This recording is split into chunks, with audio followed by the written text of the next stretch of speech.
The winter months can often mean snow, cold, and trucks that won't start. Hard starts, no starts, battery replacements, and jump starts are common when cold weather hits. The best way to increase the odds of starting a truck on a cold morning is to have fully charged batteries every time a driver turns the key. And that's the job of the charging system.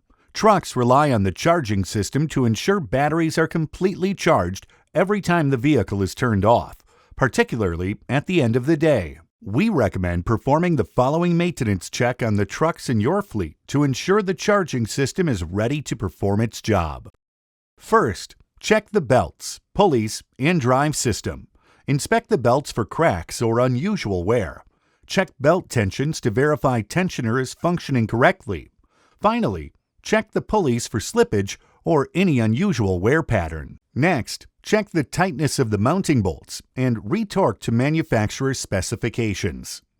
After that, visually inspect the rectifier fins for dirt or clogging. If necessary, blow the fins out with compressed air so you don't have early diode failures because of heat buildup in a dirty rectifier set. Finally, perform a voltage drop test on the cables. Stay at no more than half a volt loss from the alternator's terminals to the battery's terminals at full rated alternator output. If you are unfamiliar with how to perform a voltage drop test, watch our voltage drop test video. For further diagnostics, troubleshooting, or other questions, contact technical support. You can also visit us online.